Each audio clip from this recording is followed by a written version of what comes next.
Hiya! Thank you for joining me today. Today we're going to do another Ask Me Anything type session. This time the question is from Krissi Foster. And Krissi Foster asked, when you go out, say, to shops and need to use the toilets, assume you use the female toilets, but wouldn't this technically be breaking the law given that you're male? Have you had any difficult situations as a result?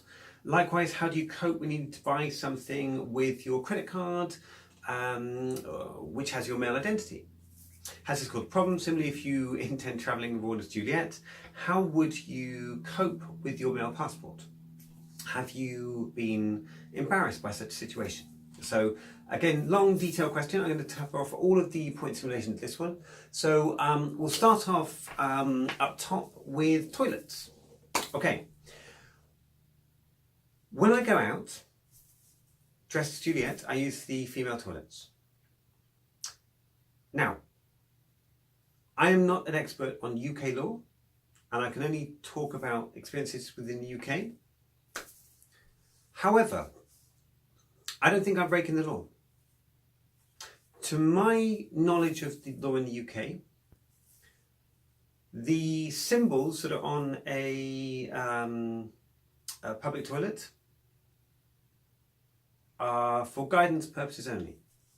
I don't believe there is anything illegal in the UK about using female toilets if you're male. The actions that you perform within those toilets can be described as illegal. So if you harass someone, okay, if I was to go into any toilets and harass someone, that behaviour would be illegal on the basis of the actions I'm taking, not on the basis of my gender and the room that I happen to be in. It's not more or less legal for me to harass someone in a female toilet than it is for me to harass them in a male toilet. It doesn't make any difference. So when people talk about it being right or wrong to go into the male or the female toilets, I'm a firm believer in the idea that, frankly, this idea that men and women have to be segregated for certain bodily functions, I think is a little bit ludicrous. I understand that because of various aspects of bodily mechanics, women need cubicles. Cubicles take up more space. More space means less people can go to the bathroom, which means you need bigger toilets if you want to cope with people. You can get a whole stream of men through the toilets very quickly, for the most part, with the use of urinals. So there is a very real issue to be dealt with in certain large venues, big venues with lots of foot traffic. And yeah, there are things that need to be considered here. But for the most part, if you go into a toilet, you're in a cubicle, you're in a stall. That stall is private, okay? It's surrounded by walls and a door. Obviously talking about female toilets here. There might be a gap underneath. There might be a gap above where someone could look in. That's the illegal behaviour. So anyone sneaking a look underneath or sneaking a look over the top, that's the behaviour that's illegal. Going to toilet in a public toilet, just as you would do in your own toilet, because let's bear in mind, the toilet in your house is unisex. All toilets in all houses are unisex. So I don't subscribe to this idea that there's anything illegal about it or any kind of special permission that's needed. For me, it would be much easier if all toilets were just unisex and you simply had different, let's say, mechanical means of using toilets, whether you were able to stand up or sit down. That's all there is to it. And, you know, I subscribe to that. I have had arguments with friends who advocate using the disabled toilets. Now, a lot of people use the disabled toilets from time to time. I'm of the view that the disabled toilets are something that disabled people had to fight for and had to get put into venues for disabled people to be acknowledged and to give them a means to actually go out into the world. Trans people are not disabled, and as much as you might sneak into disabled every now and again, I have heard people suggest that all trans people should always use the disabled toilets if they're available, and that's the best way to progress with things. I don't subscribe to that. I think that the idea of this entire community suddenly crowding into the disabled toilets is only going to exacerbate the problem by giving us a reputation for essentially being a little bit insensitive to the needs of others. Don't get me wrong, I'm not judging you if you use the disabled toilets, as I have done from time to time, occasionally. Then, that's something you do. But again, it's no more illegal for me, an able-bodied person, to use the disabled toilets than it is for me, a genetic man who identifies going out as female with using the female toilets. Now, I know some people don't like it. That's always going to be the case. But I've never felt particularly threatened by it. So what I do is, now I'll admit one thing. Most of the venues I go to most often, they've got unisex toilets. You go to Pink Punters venue I go to a lot of times, unisex toilets. There's no conversation about this. I went to a pub in Bristol, and that pub had male toilets, female toilets, and it had, in the female section, a specifically unisex toilet. So I queued up for it. Perfect. You put a unisex toilet out for me, and I will queue up and use that toilet. I'll even wait to use that toilet. I'd rather use that than use the men's, and I'd rather use that, which is nicely, considerately put there for me, than think, no, I'll need to use the ladies. Because I have to acknowledge that I am a transvestite. I'm not transgender. I have not swapped one binary gender identity for another binary gender identity. I'm somewhere in the middle. So to ask me to be in one or other camp, to be in a male toilet or a female toilet, I naturally don't fit into either. So what I will do is I'll go into the one that matches the identity I'm presenting to the world on that day. And I think that's reasonable. If there are unisex toilets, however, available, I'll use them. No problem with that whatsoever. Toilet's toilet. So this second part of the question was about difficult situations. I've had looks queuing up for the ladies occasionally, but my response is to look back at the person. If they want to challenge me, they can challenge me. I've never been thrown out of a toilet. I've never been thrown out of a location because of the toilets I've used. And I've used female toilets when there's been a clear choice between women's toilets and men's toilets. And I've used the toilets for women. I've just made that decision. I've gone into those toilets. And I've never had any bad experiences. I may be lucky in that regard, but I think, again, that the majority of people out there are, particularly in the UK, are relatively open to this. There are certain places where I don't go. So let me give you an example. I don't go to football matches, dressed as Juliette. I don't go to football matches, period. I think the game sucks. But I don't go to football matches. I can imagine a football crowd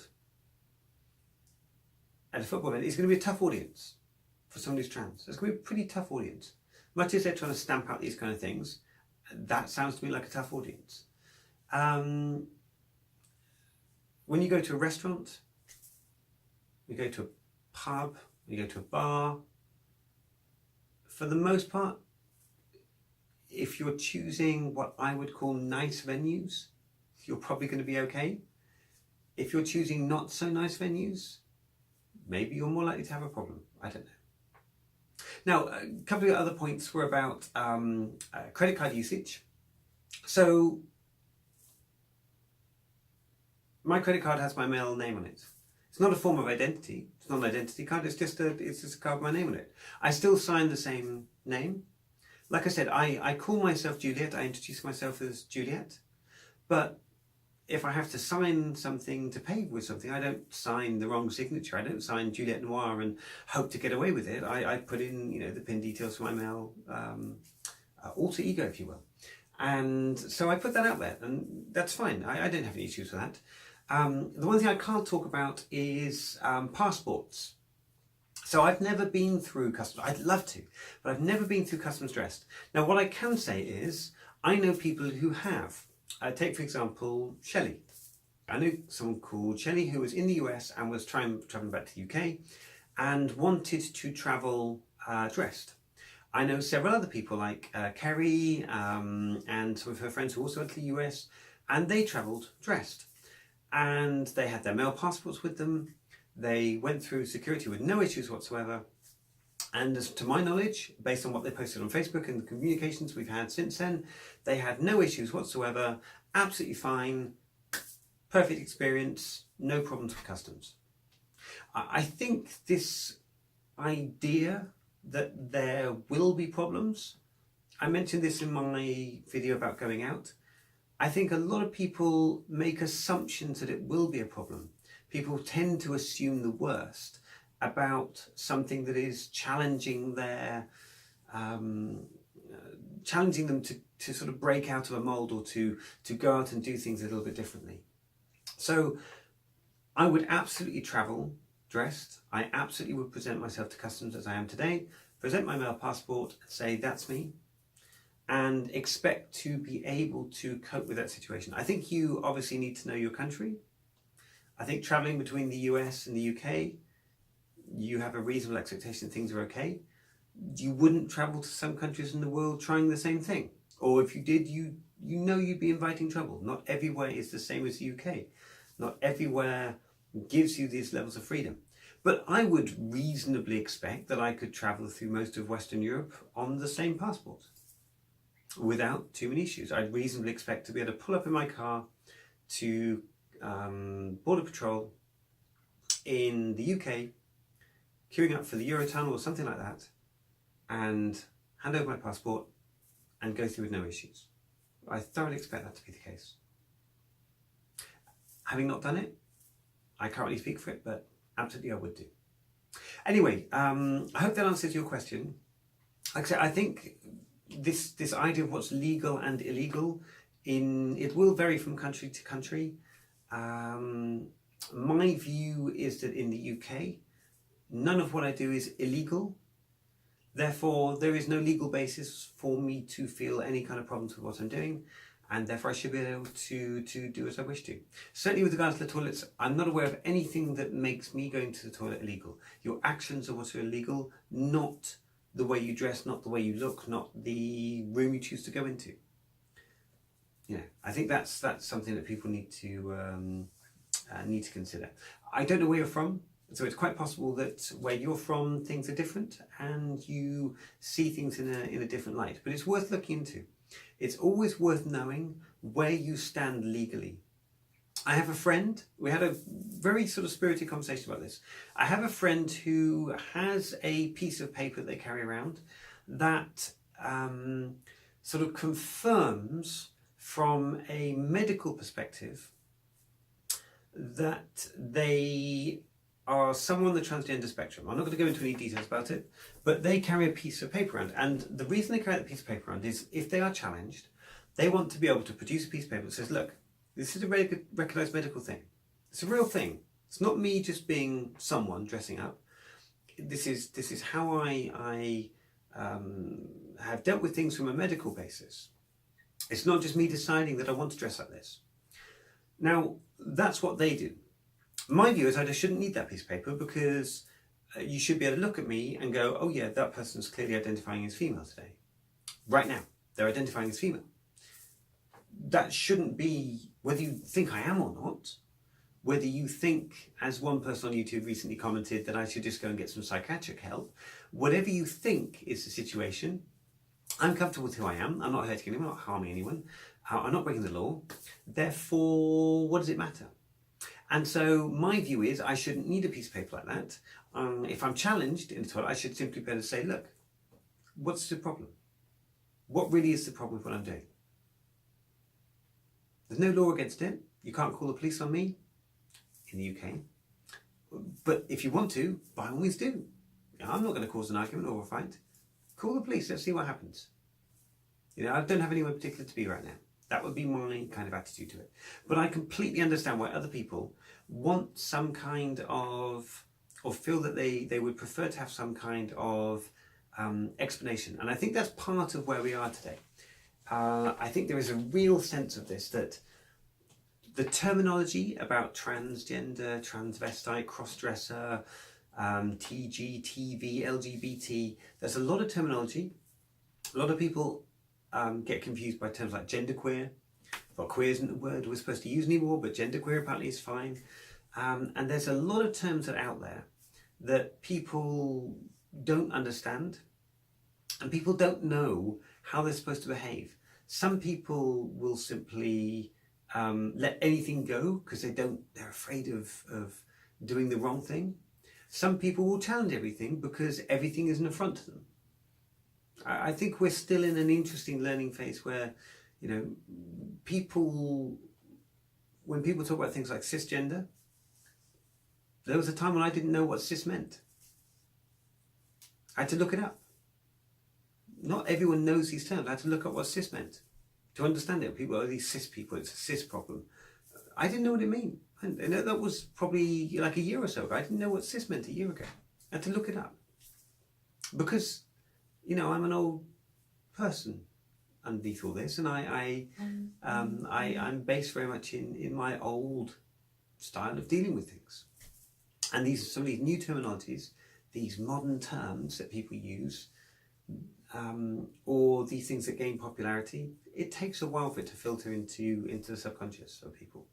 And I think it will be a while before everyone understands that a toilet is a place where you go to do your bodily functions, and beyond that, it's not a social club.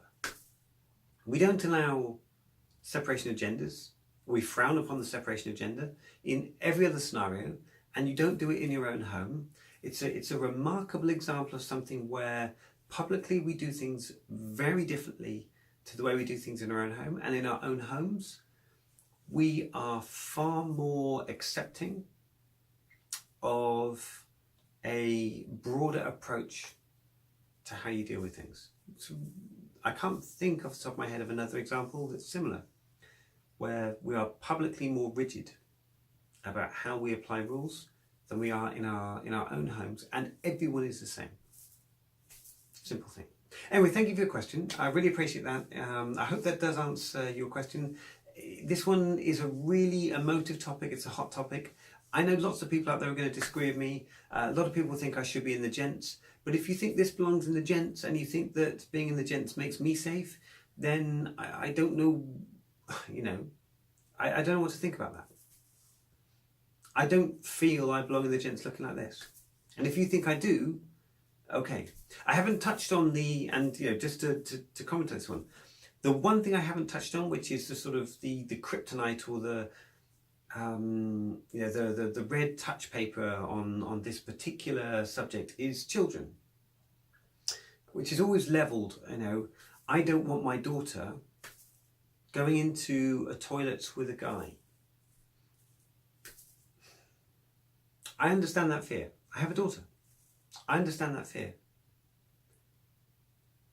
I wouldn't want my daughter in an enclosed environment with someone whose intention is to harm her. But that isn't transgender people. Okay? Separate communities. That is not the reality of the world that we live in. And for me, I would rather young people are exposed to people from all walks of life as early as possible, so they start to accept that the world is a very diverse, very interesting place, and the idea of any community where children are segregated and certain ways of life are kept hidden from them, I don't think is healthy. So I know that, you know, a lot of people will disagree with me on the basis of, you know, a child shouldn't have to see this. A child should have to see the world. I don't think sheltering children from the world is necessarily a good thing. It's certainly not going to help educate them. I think children should see the world as it is. And as a result, I think if I was in a toilet with a child, a young girl, in the ladies' toilets, I don't see how that would be of any more of a threat to that child than if I was in a men's toilets with a small boy. What difference does it make? You can't unless you want to get rid of us altogether, he wants to hide us all off and pretend we don't exist, if you're going to allow us to be in society, if we're going to be afforded the same rights as other people, then unfortunately we're going to cause conundrums for places that have men's toilets and women's toilets. It's going to happen that way. And I think it's just a fact. Very, very complicated question. I'm not going to solve it. You're not going to solve it. I think time will solve it. But in the meantime, I'll keep going in the toilets I identify with on the day as the way I clearly present myself to the world. And hopefully that will be my contribution to the generic experiences or the general experiences of the people who happen to see me in there. And by behaving myself in a respectful way, as I would do in any toilet, then I will be an ambassador for the trans community in that way. I can't do more or less than that. That's the way for me. Anyway, thank you for the question again. As I said, very, very complicated one, very difficult one to answer. But yeah, I like this kind of challenging question. It certainly gives us an opportunity to talk about more perhaps politically charged type conversations. And yeah, it's nice to get into detail on some of these things from time to time. So thank you again for that one. If there's any comments, please let me know down below. Look forward to hearing from anyone on this particular subject. It is a complicated one, and I think there will be some opinions on this, so I look forward to hearing them. All opinions welcome. By all means, please send those through to me. So thank you for joining me today. Look forward to talking to you again soon. And as ever, bye! Bye!